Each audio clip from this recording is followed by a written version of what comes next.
everybody, it's your old pal Larry, the horror movie dick.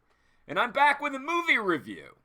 Today we're going to dig into Underwater from director William Eubank and writers Brian Duffield and Adam Kozad. Now a little down and dirty, something critically damages an underwater drilling station, causing the survivors to have to walk underwater to the last operational drilling station, where they can escape underwater and go to the surface via some escape pods. Now, are you seeing a connection with the title yet? Because it takes place underwater. If you're not getting it, so some things I liked about this movie. It's not fucking boring. It's a fucking full-blown action movie full of tense action that won't leave you fucking looking at your watch. It might, but like, probably not. And the production, well, it's a big budget. We spent $80 million on this fucking shit level quality. So, yeah, $80 million that they spent on this fucking thing. So it looks like an $80 million action film production.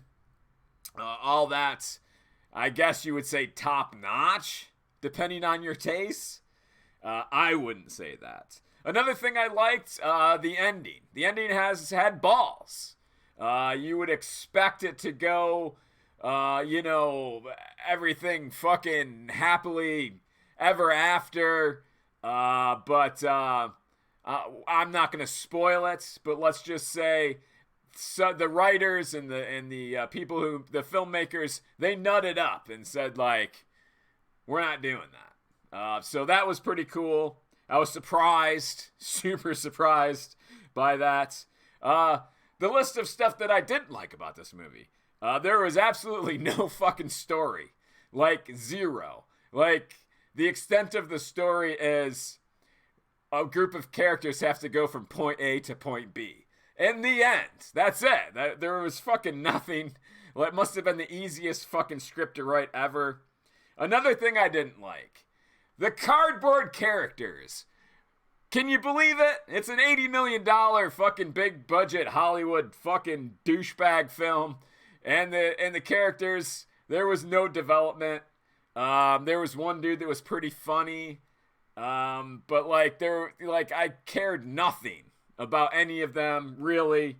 No emotional attachment whatsoever.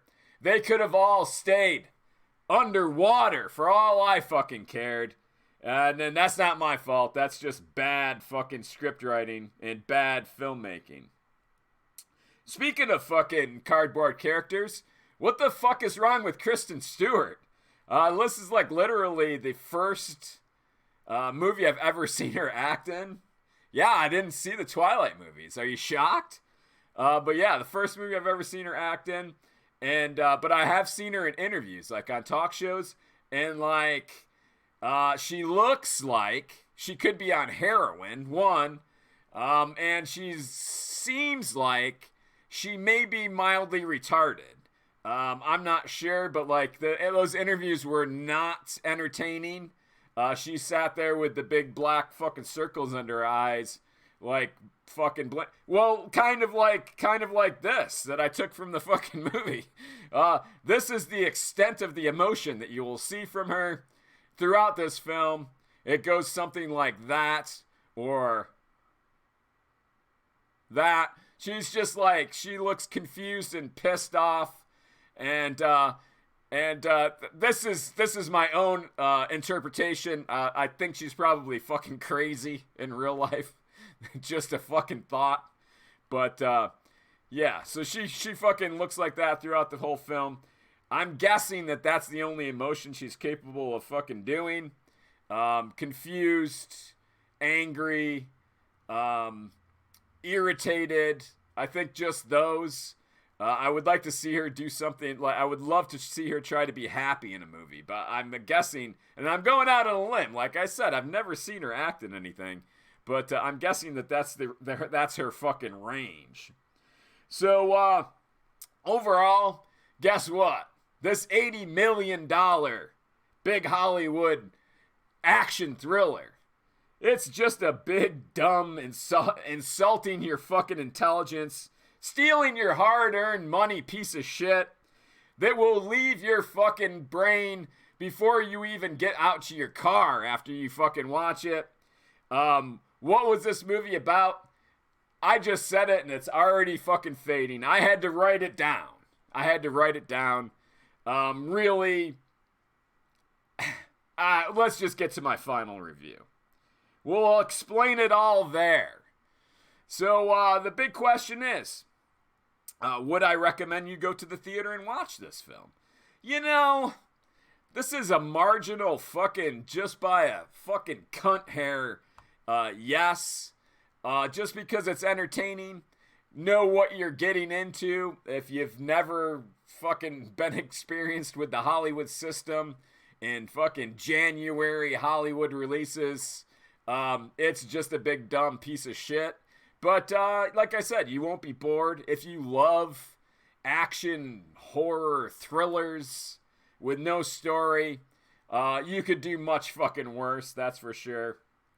Now, when this comes out on Blu-ray and 4K and fucking Betamax, no, 4K and Blu-ray and possibly DVD and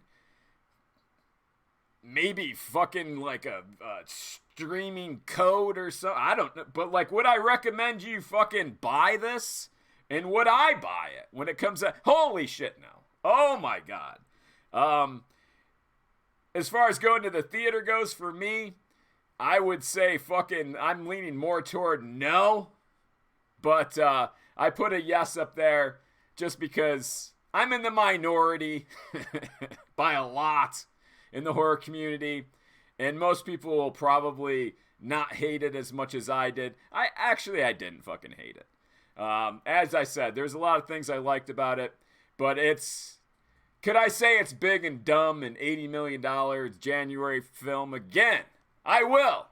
Hey, everybody, before I ramble on some more and make less sense, that's my review and I'm sticking by it until I see all of you motherfuckers again. As always, get the fuck out of my house. Bye.